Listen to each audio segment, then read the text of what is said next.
शैक्षणिक खुर्द नंबर 1 याच्या 2026च्या कला आविष्कार कार्यक्रमाच्या निमित्तानं उपस्थित असलेले व्यासपीठावरील सर्व मान्यवर आणि सर्व शिक्षक, विद्यार्थी, पालक आणि सर्व बंधू भगिनी, सर्व तरुण सहकारी, आपली शाळा ही एक अतिशय आदर्श शाळा म्हणून आपल्या शाळेचं नावलौकिक संपूर्ण आंबेगाव तालुक्यामध्ये आहे आणि त्याला तशाच स्वरूपाची, शोभेल अशा स्वरूपाची साजेशी इमारत या ठिकाणी असावी अशी सगळ्या ग्रामस्थांची, विशेषतः सर्व कारभारी मंडळीची त्या ठिकाणी इच्छा होती.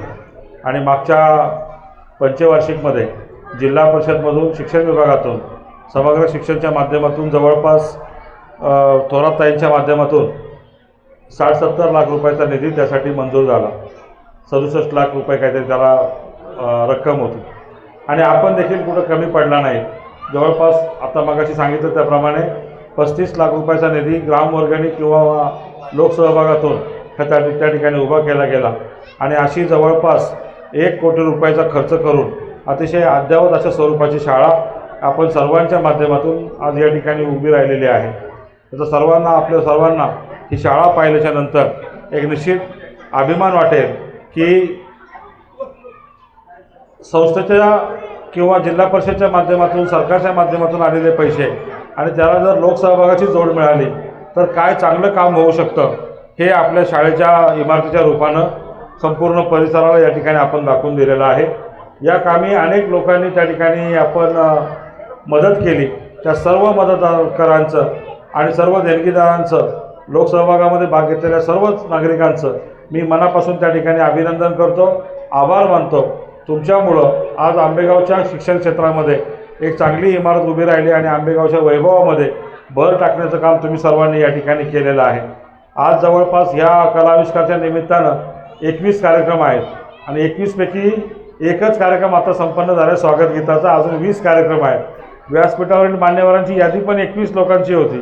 त्यांचे सत्कार जरी करत बसला असतं तरी 21 मिनटं त्या ठिकाणी व्हायला गेले असते आणि म्हणून काकांनी सांगितलं की सत्कार करू नका, शाब्दिक सत्कार करा. आपण शेवटी लहान मुलं इथं बसलेली आहेत आणि प्रत्येकजण आपापलं गाणं हे किंवा आपापला काही जो काही आपण भाग घेणारा जो काही विषय असेल तो जास्तीत जास्त चांगला होण्यासाठी त्या ठिकाणी धडपडत आहेत, प्रॅक्टिस करत आहेत, त्या गेटअपमध्ये येण्यासाठी त्या ठिकाणी प्रयत्न करत आहेत. अशा वेळेला त्यांच्या उत्साहामध्ये भाषणबाजीचा व्यत्यय त्या ठिकाणी असू नये अशी आपल्या सर्वांचीच इच्छा त्या ठिकाणी आहे. म्हणून मी अधिक आपल्या सर्वांचा वेळ घेत नाही.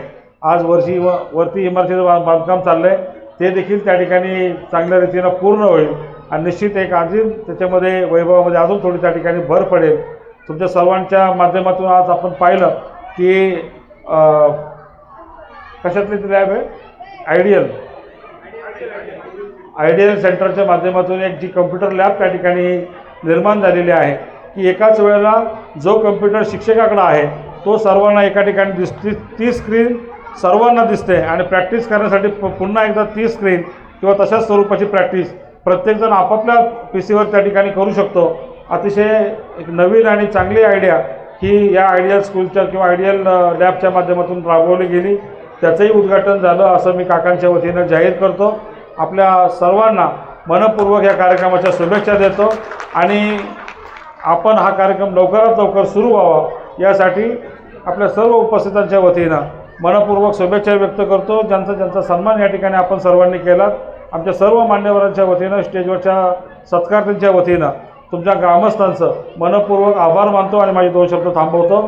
धन्यवाद. जय हिंद, जय महाराष्ट्र. धन्यवाद दादा. यानंतर